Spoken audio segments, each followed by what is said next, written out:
안녕하세요. 정시훈입니다. 양자 컴퓨터 관련된 강의가 비교적 사람들이 많이 관심을 가져주셔서 계속해서 할 수 있게 돼서 좀 너무 좋고요. 이번 시간부터는 이제 소프트웨어 쪽 분야 좀 이야기 좀 해보려고 해요. 하드웨어하고 양자 컴퓨터 그 전체에 대한 오버뷰는 제가 강의에서 굉장히 많이 했으니까 앞에 영상들 여기 이제 연결된 데 돌려보시면 될 것 같고요. 어, 오늘은 양자 알고리즘의 기본 원리, 가장 기본적인 거, 기본 개념에 해당하는 거, 요것만 정리를 해서 짧게 마무리를 지을까 하고요. 다음부터 주요한 알고리즘, 쇼 알고리즘이라든지 그로버 알고리즘이라든지 이런 것들을 하나씩 한번 알아보는 시간 가지도록 하겠습니다. 그래서 오늘 양자 알고리즘 기본 원리는 세 가지만 알면 돼요. 사실은 기본적인 컴퓨터 관련된 것들은 앞으로 결국에는 이제 하이브리드 타입으로 대부분 연산하게 될 거라서 기존 컴퓨터에서 할 수 있는 건 거기서 하는 게 훨씬 유리하거든요. 근데 이제 양자에서 처리한 게 나온 것들의 원리는 딱 세 가지가 있습니다. 이 세 가지만 딱 이해하시면 돼서 그것만 설명을 드리도록 할게요. 첫 번째는 중첩이에요. 중첩. 양자 하면은 언제나 그 0이자 1이다. 예, 그래서 고양이가 이제 있으면 이제 그 슈레딩거의 고양이 되게 유명하잖아요. 그 박스 안에 고양이 문을 열기 전까지 이 고양이가 살았나 죽었나를 모른다. 그러면은 열었을 때는 살거나 죽었거나잖아요. 확인하면 확정이 되는데 확정이 안 되었을 때는 어떻죠? 그 박스 자체는 0일 수도 있고 1일 수도 있는 거잖아요. 0과 1을 동시에 가지고 있죠.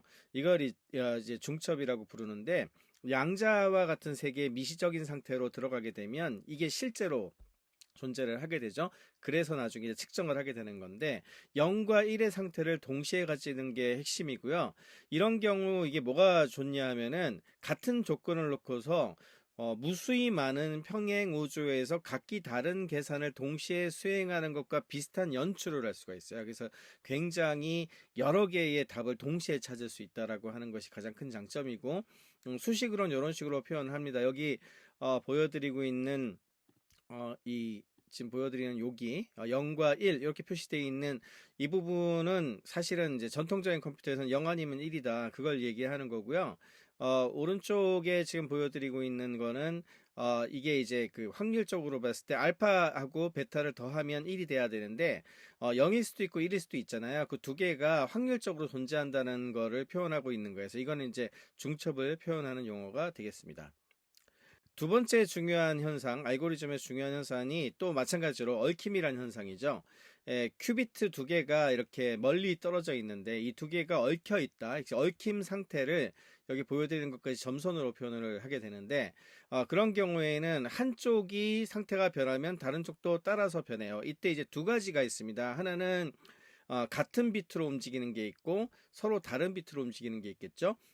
그래서 얽힘 현상은 두 개 이상의 큐비트가 서로 깊이 연결이 돼서 한 큐비트의 상태가 다른 큐비트의 상태를 즉각적으로 결정하게 되는 현상을 이야기하는 거고, 큐비트들이 서로 정보를 주고받게 되면 병렬 처리 능력이 굉장히 확대되는 거잖아요.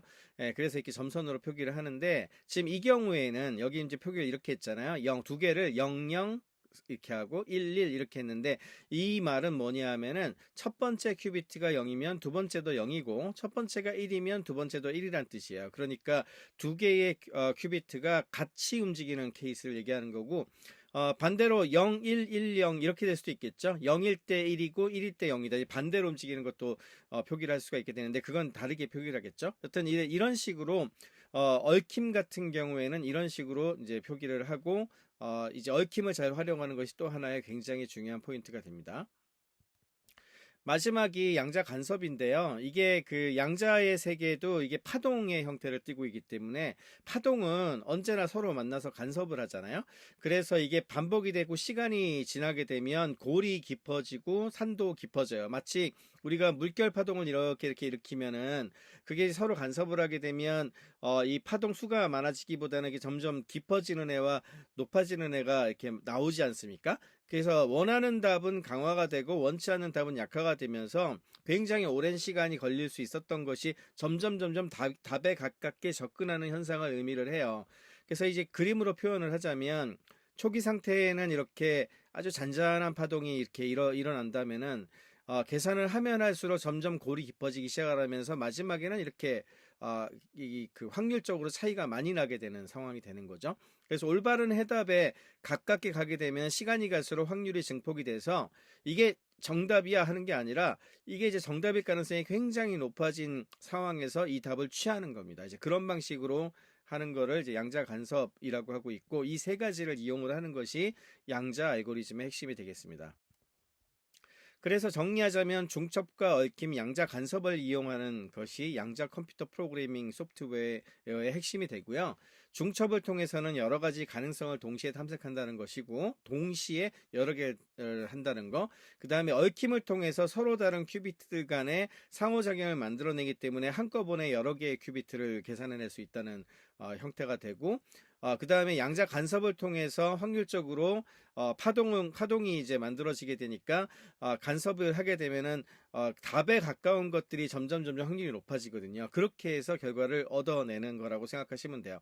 그래서 흔히 얘기하기로 우리 뭡니까? 그 어벤져스 얘기 되게 많이 하거든요. 우리 갑자기 이름이 기억이 안 나는데, 그 마법사 있잖아요. 그 사람이 미래에 가서 수십 개, 수천 개, 수만 개의 그 평행우주를 보고 와서 내가 답을 알았다. 그런 얘기 하잖아요. 그와 비슷하게 동시에 많은 입자들을 이렇게 여러 가지 시나리오에 동시에 돌려봤더니 이쪽이 답이 제일 높네. 이걸 찾아내는 것이 양자 컴퓨터 프로그램의 핵심이다. 요거까지만 좀 인식을 하시면 되겠습니다. 그러면 구체적인 알고리즘에 대해서는 이런 원리만 가지고서 알고리즘을 만들어내는 게 또 되게 중요하겠죠. 컴퓨터만 중요한 게 아니고, 알고리즘에 대해서는 여러 가지들이 나오고 있는데, 그 중에서 이제 다음 시간에는 쇼 알고리즘, 이제 암호 관련된 쪽에 되게 중요하게 생각하고 있는 쇼 알고리즘에 대해서 알아보도록 하겠습니다. 고맙습니다.